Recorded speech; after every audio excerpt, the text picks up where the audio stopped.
Good evening, ladies and gentlemen. Or how we say in Switzerland, Guten Abend miteinander, Grüezi und Willkommen.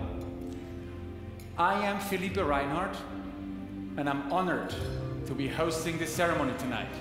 Hotel Schweizerhof Luzern is hosting the Fetisov Journalism Awards 2019. We recognize the talented journalists from different parts of the world for their stories that really matter.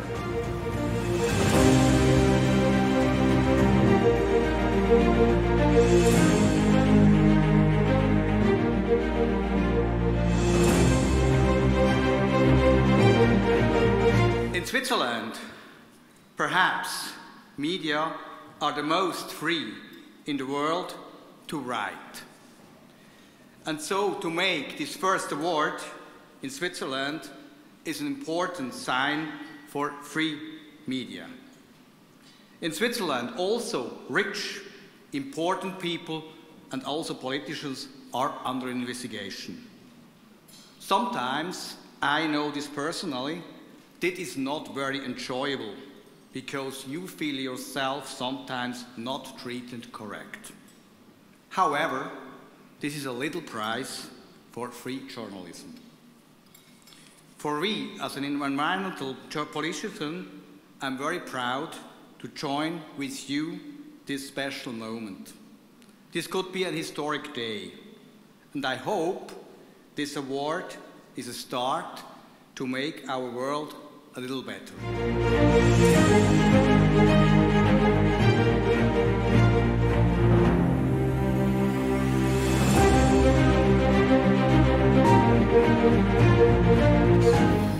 The Fetisov Journalism Awards intends to help the global journalism community take the actions that are not taken by politicians. That means dispelling mistrust, bringing to a halt aggression and enmity, and disseminating true stories about a diverse, controversial, and fascinating world we live in. This award is not just about rewarding outstanding journalists with major money prizes. It's much more than that. Your real achievement is to promote professional journalism, ethical and committed journalism, as a way to transform the world in a better world, as a way to improve citizens' conditions, as a way to allow citizens to access reliable information, as a way to strengthen the role of journalists in protecting democracy and the rule of law. Thank you for that, ladies and gentlemen. Thank you, Mr. Fetisov. And with this, I would like to announce the first category of awards for this evening, which is Outstanding Investigative Reporting. Mr. Vojovic, could you please open the envelope and announce the name of the third prize winner in this category? Yeah, it's Rolly Srivastava for Missing Bombs, the health scandal, Iranian families in rural India. Our congratulations goes to Rolly Srivastava. With the Thomson Reuters Foundation, and we report on a range of human rights issues. Slavery is one of the most important verticals that we cover. Under the umbrella term of slavery, we look at all forms of slavery and what's causing people to be in this life, to live this life of human suffering. It's never, I think, in a country like India, which is so patriarchal, where women are not really given the role of covering political or undercover operations or investigative journalism. So we have to break the glass ceiling. That's what women journalists need to do, that we have to tell ourselves first, before anybody else, that we can do it. We always, get told by others that you can't do it. I think many journalists who are coming nowadays are coming from less privileged backgrounds. They are being intimidated, yet they are speaking truth to power.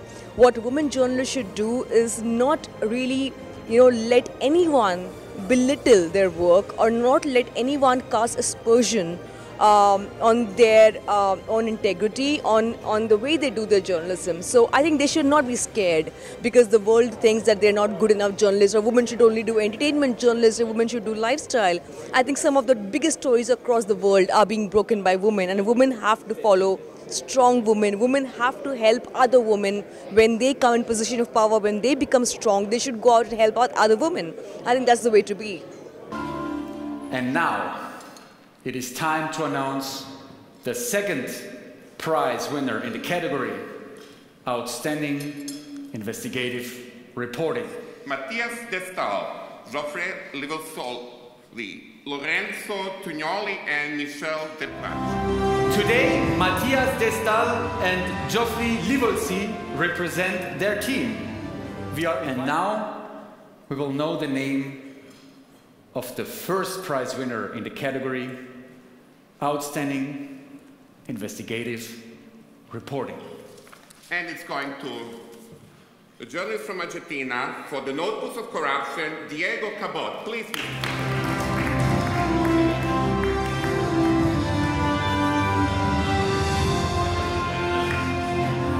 Congratulations. There are very difficult times. We deliver all the investigation to have to justice to do its work before publishing. There are currently 120 defenders awaiting trial. Among them, the main businessman of Argentina, and then President and current Vice President Cristina Kirchner. Good journalists, brother power. We will keep doing it. Thank you. Thank you very much. And now, I would like to announce the second category of awards for this evening, which is Excellence in Environmental Journalism. Ms. Trionfi, please open the envelope and announce the name of the third prize winner in this category.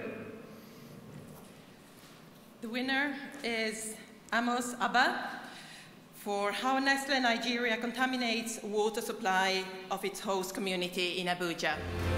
Congratulations to Mr. Amos Abba. And now, it is time to announce the name of the second prize winner in the category Excellence in Environmental Journalism. And the second prize winner is Felix Jacobson from prison and Tom Johnson for The Secret Deal to Destroy Paradise. Congratulations.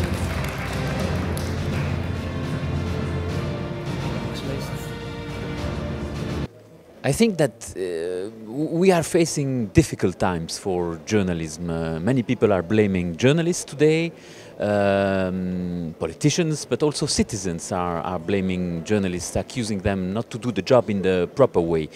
And I think it's the duty of journalist organizations and promoters and defenders of journalism to highlight the quality of our work.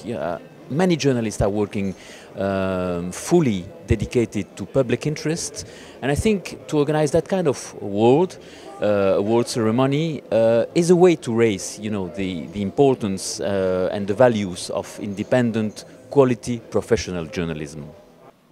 And the first prize goes to Isaac Anyogu and Petra Soage for dying in installments. Congratulations. Mr. Isaac Anyoga and Petra Sorge, the winners in this very important category. We often do stories and criticize big business, but sometimes when big businesses care, we can actually see change. After several attempts to get governments to intervene, it failed.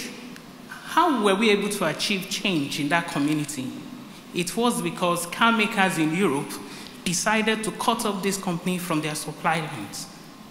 This worked them into reality. It gave them the shock and the boost required to clean up the environment and actually care for the people. So sometimes when big business cares, the change, the impact is enormous. My thanks goes to everyone who supported us in this project, my family, everybody else, and to the Fetisov family, and the foundation, our immense gratitude goes to you. You have done a lot to support good journalism, and we pray that may you continue to find peace and blessings. Thank you all. So I believe that the first condition necessary for quality journalism is freedom. Journalists need to be free to carry out their profession without fear, and therefore they need to be able to operate in a safe environment. Without that, there is no possibility for quality, independent journalism.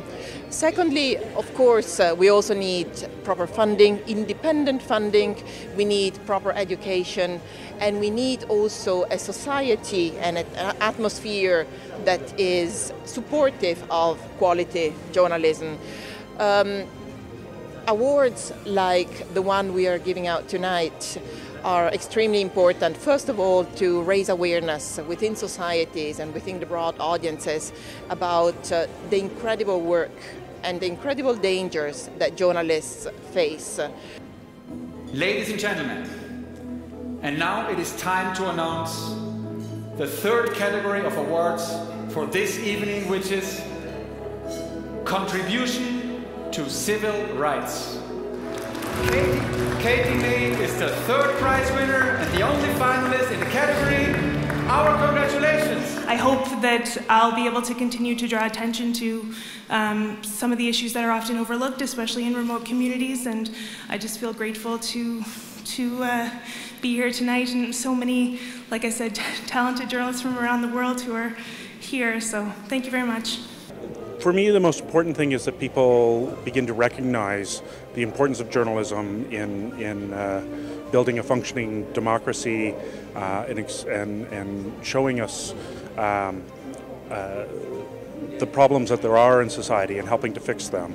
And an award ceremony such as this, which highlights some of that kind of work about peace, civil rights, investigative journalism, shows to people the important work that is being done. The Canadian entry here, for instance, is looking at delayed justice in northern Canada, which is affecting our Indigenous youth the most. They're ending up spending months and months and months in jail just waiting for a bail hearing. They spend more time in jail waiting for the bail hearing than their offense would have actually garnered them as jail time. And it's only through journalism that we know these things. It's only through journalism that we know about, corruption in government, that we know about misspending, that we know about people's rights being trampled upon. And journalists can spend the time, dig deep into these things, tell the rest of the world about them, and help to fix the problem. Let's turn to the winner in the fourth category of awards, which is Outstanding Contribution to Peace. According to the results of the competition, this time we have only one finalist in this category. The first prize winner in the category Outstanding Contribution to Peace is... The winner is Mohamed Abouhel Gait. Outstanding Contribution to Peace. Our congratulations to the winner. I'm coming from a very dangerous country in this aspect about journalism, and to be honest with you, I don't want to say that every journalist need to be a hero and need to be just can accept to go to to jails or maybe killed. Okay, some of them can do this, but if you cannot do this, at least you can be supporter of your colleagues who can do this. At least you can stand in supporting the right side, or at least just don't be on the wrong side. If you cannot say the truth, if you are if you don't have, you cannot be encouraged to do this, at least you can just don't support the other propaganda, fake news, and these sort of things that we know this happened in our country.